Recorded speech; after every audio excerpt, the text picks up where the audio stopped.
Modi sir ने मानहानि case में अब राहत मिल चुकी है कांग्रेस नेता राहुल गांधी को। सुप्रीम कोर्ट ने उनकी सजा पर रोक लगा दी है। ऐसे में अब इंतजार किया जा रहा है कि आखिरकार राहुल गांधी की सदस्यता बहाल की जाएगी या फिर नहीं।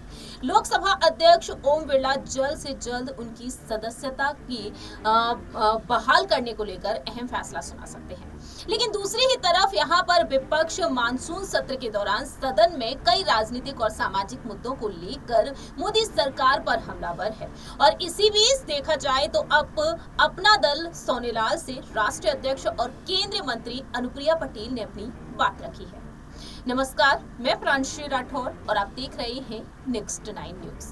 दरअसल आपको बता दें कि अनुप्रिया पटेल से हाल ही में मीडिया ने कुछ सवाल पूछे और उनसे यहां पर कई अहम मुद्दों पर बातें की गई। अनुप्रिया पटेल से राहुल गांधी से लेकर मणिपुर में जो हिंसा हो रही है उसको लेकर, साथ ही साथ ज्ञानवापी मस्जिद में जो सर्वे चल रहा है उसको लेकर भी सवाल पूछे गए हैं।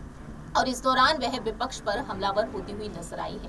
अनुप्रिया पटेल राहुल गांधी के मामले में अपनी बात रखी और साथ ही साथ मानसून सत्र के दौरान जो सदन में आवाज उठाई गई है विपक्षी दलों की तरफ से कई अहम मुद्दों को लेकर, तो उनका कहना साफ तौर पर रहा है कि विपक्ष लगातार कई मुद्दों को लेकर आवाज उठाता रहा है, लेकिन हम हमेशा ही चर्चा करने के लिए तैयार रहे हैं। तो आपको सुनाते हैं कि अनुप्रिया पटेल ने आखिरकार क्या कुछ कहा है, देखें सर। सर्वोच्च न्यायालय का जो भी निर्णय है वो हम सभी को स्वीकार्य है, मान्य है और उसका सभी को पालन भी करना चाहिए।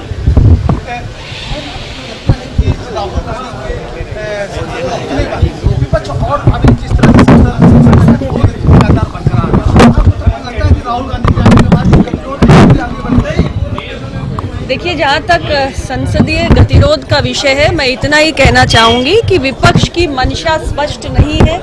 किसी भी महत्वपूर्ण विषय पर वो चर्चा की बात तो करते हैं लेकिन चर्चा से निरंतर भागते आए हैं। आप सभी जानते हैं कि हर विषय पर सरकार ने साफ तौर से कहा कि हम चर्चा के लिए तैयार हैं, लेकिन विपक्ष ने सदैव ही हर चर्चा से भागने का प्रयास किया है और लगातार सदन में हंगामा करके सदन को बाधित किया है। सदन का जो पूरा मानसून सत्र का अमूल्य समय था उसको बर्बाद करने का काम विपक्ष ने किया है। जब हम दिल्ली सेवा बिल लाए तब यही विपक्ष जो वेल के अंदर कूदकर हंगामा कर रहा था वो अपनी सीट पर चला गया और उसने चर्चा में प्रतिभाग किया। लेकिन अन्य विषयों पर जब सरकार ने खुला आग्रह किया कि आप आइए चर्चा करिए, हम चर्चा के लिए तैयार हैं, तो ये विपक्ष सदन में खड़े होकर हंगामा करता रहा, सदन की कार्रवाई को बाधित करता रहा, वेल में लगातार बना रहा और चर्चा नहीं की। तो इससे विपक्ष का जो दोहरा चेहरा है, दोहरा चरित्र है, वो देश की जनता और देश की आम मतदाता के सामने आ रहा है। ज्ञानवापी को लेकर फिर सुप्रीम कोर्ट ने दोबारा से एएसआई जो सर्वे उसकी जारी रखने की बात कही और सर्वे हो रहा है। सुप्रीम कोर्ट का जो आदेश है उसका पालन होगा।